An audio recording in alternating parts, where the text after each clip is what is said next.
10వ తరగతి గణితంలో త్రికోణమితి అధ్యాయంలో 290వ పేజీలో ఇవి చేయండి అని ఇవ్వడం జరిగింది. చూడండి, అందులో మొదటిది sin c = 15/17 అని ఇవ్వడం జరిగింది. అయితే కాస్ ఏ విలువ ఎంత అని అడుగుతున్నారు.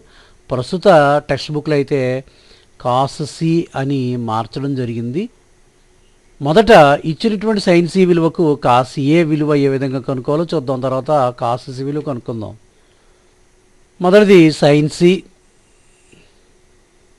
= 15/17 అని ఇవ్వడం జరిగింది. దీన్ని మనం త్రిభుజం ప్రకారం పరిశీలిద్దాం. ఒక లంబకోణ త్రిభుజాన్ని తీసుకున్నప్పుడు ఇక్కడ sin c అని ఇచ్చారు కాబట్టి ఇక్కడ యాంగిల్ సి తీసుకుందాం. ఇక్కడ బి తీసుకుందాం. ఇది 90 degrees లంబకోణం. ఇంకా మిగిలింది ఏ. అంటే ఇది ఇప్పుడు మనకి త్రిభుజం ఏబిసి లంబకోణ త్రిభుజము. ఇందులో భుజాలను ఏ విధంగా అర్థం చేసుకోవాలంటే ఇది ఆసన్న భుజం అంటాం, ఆసన్న భుజము. అలాగే యాంగిల్ సి దృష్ట్యా యాంగిల్ సికి ఎదురుగా ఉంది కాబట్టి ఈ భుజాన్ని మనం ఎదుటి భుజం అంటాం, ఎదుటి భుజం. ఇక ఏసీ ఉంది కదా, దాన్ని కర్ణము అంటాం. ముందు తెలుసుకోవాలి, కర్ణము. మరి ఎదుటి భుజం అంటే ఏబి, ఆసన్న భుజం అంటే బీసీ, కర్ణం అంటే ఏసీ అని అర్థం చేసుకోవాలి మనం. దాన్ని బట్టి sin c అంటే మనకు తెలుసు ఏంటి, ఎదుటి భుజం బై కర్ణము, అది సూత్రం. ఎదుటి భుజం అంటే ఇక్కడ ఏబి, కర్ణము అంటే ఏసీ. అంటే sin c అంటే AB/AC ఈ త్రిభుజంలో. దీని విలువ 15/17 ఇచ్చారు కాబట్టి ఏబి అంటే మనం 15 రాసుకోవచ్చు, ఏబి 15. అలాగే ఇది ఏసీ విలువ 17. ఈ త్రిభుజాన్ని ఇలా తీసుకున్న తర్వాత మనం కాస్ ఏ విలువ కనుక్కోవాలి. ఇక్కడ sin c, ఇది కాస్ ఏ. అంటే సి దృష్ట్యా ఈ త్రిభుజాన్ని అర్థం చేసుకున్నాం. ఏ విధంగా, sin c అంటే AB/AC అని. కానీ ఇప్పుడు మనం కాస్ ఏ అడగడం వల్ల ఏ దృష్ట్యా మనం ఈ త్రిభుజాన్ని అర్థం చేసుకోవాలి. అంటే ఏ దృష్ట్యా ఎదుటి భుజం ఏమవుతుందంటే ఇది ఆసన భుజం అవుతుందన్నమాట. ఇది ఆసన్న భుజము ఏబి అనేది యాంగిల్ ఏకి ఎదురుగా ఉంది కాబట్టి ఇది ఎదుటి భుజం అవుతుంది, ఎవరో బీసీ.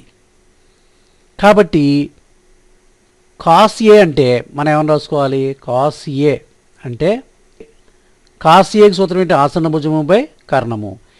ఇప్పుడు యాంగిల్ ఏ దృష్ట్యా ఇది ఎదుటి భుజం అయింది, ఇది ఆసన్న భుజం అయింది. కాబట్టి ఇక్కడ కాస్ ఏ అంటే ఆసన్న భుజము బై కర్ణము. ఆసన్న భుజం అంటే ఇప్పుడు యాంగిల్ ఏ దృష్ట్యా ఇది కాబట్టి, అంటే ఏబి కాబట్టి ఏబి రాసుకుని బై కర్ణం అంటే ఏసీఏ యాజ్ ఇట్ ఈస్గా రాసుకోవాలి. That is equal to AB ఎంత అంటే 15, ఏసీ యాజ్ ఇట్ ఈస్గా 17.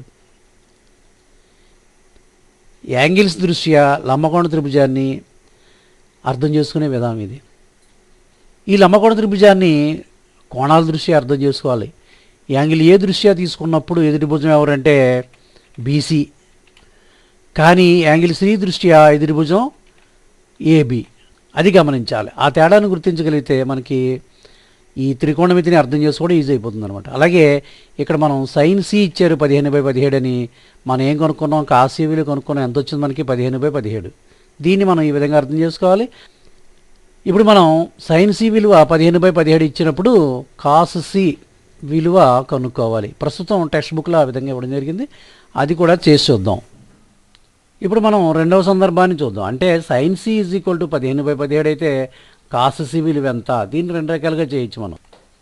మొదట లెక్క తీసుకుందాం. sin c = 15/17.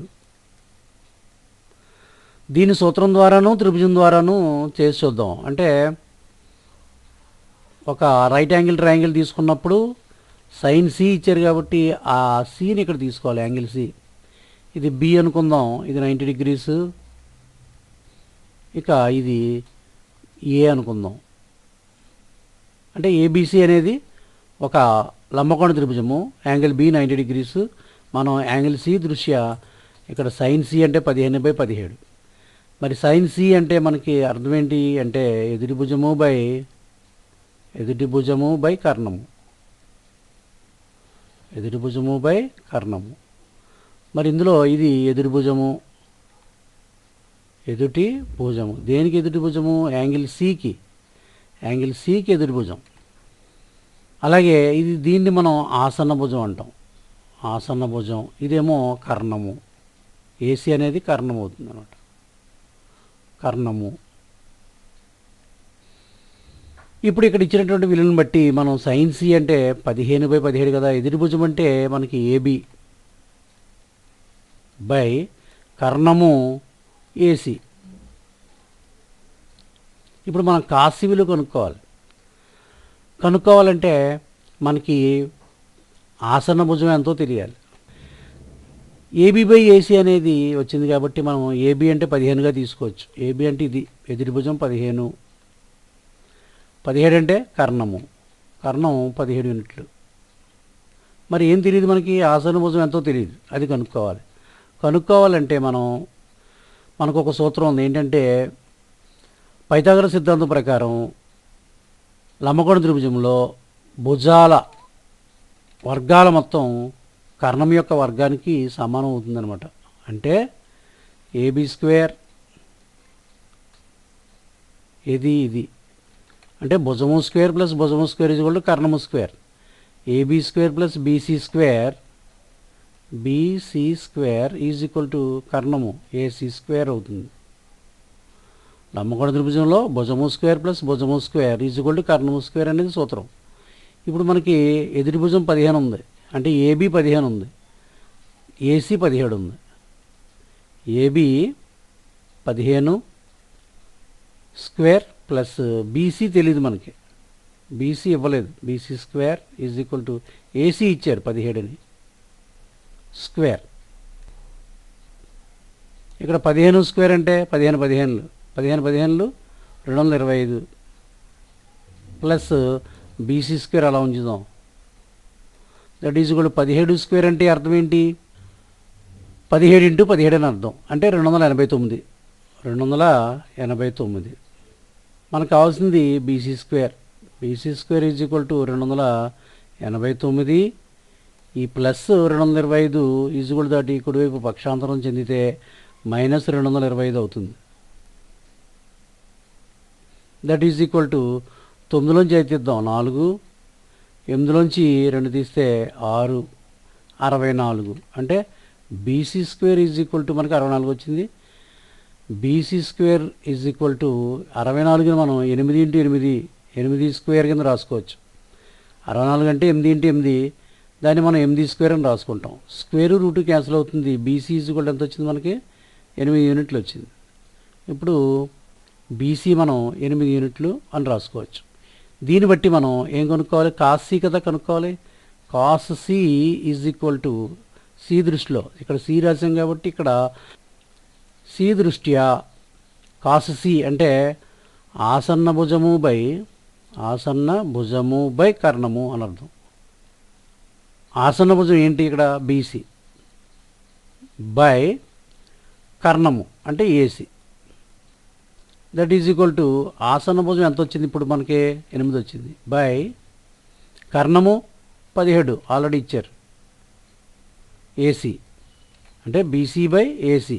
బీసీ ఏమో 8, ఏసీ 17. కాబట్టి కాస్ సి విలువ 8/17. ఇది ఒక పద్ధతి. అంటే ఇచ్చినటువంటి సైన్ సి నుంచి మనం ఆసన్న భుజం కనుక్కుని ఈ త్రిభుజం ప్రకారం యాంగిల్ సి దృష్ట్యా కాస్ సి విలువ 8/17 మనం చెప్పచ్చు. ఇదే లెక్కని మనం త్రిభుజం ద్వారా కాకుండా సూత్రం ద్వారా ఎలా చేయాలో చూద్దాం. Sine C is equal to 15/17 ఇచ్చారు మనకి. అయితే ఇక్కడ మనం కాస్ సి విలువ కనుక్కోవాలి. రెండవ పద్ధతిలో కాస్ సి విలువని సూత్రం పద్ధతిలో తెలుసుకోవాలి. ఏ విధంగా అంటే సైన్ సి మనకి 15/17 ఇచ్చారు. మరి మనకు ఒక సూత్రం తెలుసు. ఏంటంటే అది sine square C plus cos square C, లేదా sine square theta plus cos square theta, లేదా sine square A plus cos square A, ఎలా తీసుకున్నా పర్లేదు. దట్ ఈజ్ ఈక్వల్ టు 1 అని మనకు తెలుసు. Sine square C plus cos square C is equal to 1 అనుకుంది. ఎందుకంటే ఇక్కడ సిలో ఇచ్చారు కాబట్టి సిలో తీసుకున్నాను అంతే, అంతగానే లేదు. మనకు కావాల్సింది కాస్ విలువ కాబట్టి cos square C is equal to ఇక్కడ 1 ఉంది. ఈ plus sine square C is కూడా దాటి కుడివైపు పక్షాంతరం చెందితే మైనస్ సైన్ స్క్వేర్ సి అవుతుంది. ఇప్పుడు ఏం చేయాలంటే ఈ రెండుకి స్క్వేర్ రూట్ అప్లై చేద్దాం. అప్లై చేస్తే స్క్వేర్ రూట్ క్యాన్సిల్ అవుతుంది, కాస్ సి అవుతుంది. దట్ ఈజ్ ఈక్వల్ టు ఇది మాత్రం square root of 1 minus sine square C అలా ఉండిపోతుంది. మనం తెలుసుకోవాల్సింది ఏంటంటే కాస్ సి విలువ square root of 1 minus sine square C అనేది. అంటే ఇది ఒక సూత్రం, దీన్ని గుర్తుపెట్టుకోవాలి మనం. ఇప్పుడు కాస్ సి విలువ తెలియాలి. మనకి తెలియాలంటే square root of 1 minus sine C అంటే మనకు తెలుసు, ఇచ్చారు 15/17 అని. 15/17 స్క్వేర్ ఉంది కాబట్టి స్క్వేర్ కూడా రాయాలి మనం. That is equal to square root of 1 ఉంది మైనస్ దీని అర్థం ఏంటంటే 15 స్క్వేర్ బై 17 స్క్వేర్ అని. 15 స్క్వేర్ అంటే 15 225 బై 17 స్క్వేర్ అంటే 289. ఇక్కడ మనం లోపల కాసా కట్టాలి. సింప్లిఫై చేయాలంటే స్క్వేర్ రూట్ ఆఫ్ లోపల ఎల్సిఎం ఎంత అవుతుంది అంటే 289 అవుతుంది.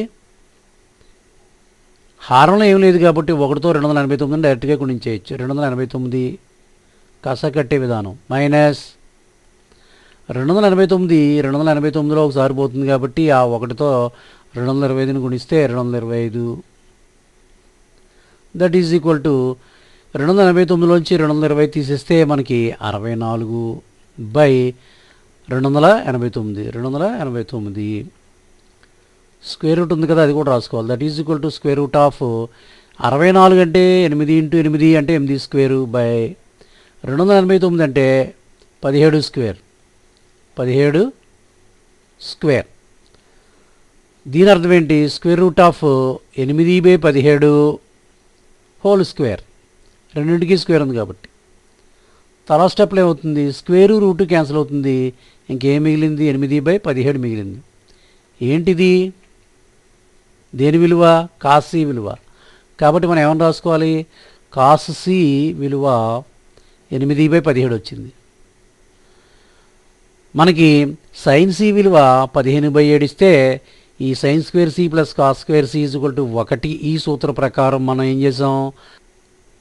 కాస్ సి యొక్క సూత్రం 1 మైనస్ సైన్ స్క్వేర్ సి అని కనుక్కుని దాని నుంచి కాస్ విలువ 8/17 అని మనం కనుక్కున్నాం. ఈ లెక్కను మనం ఈ విధంగా అర్థం చేసుకోవాలి.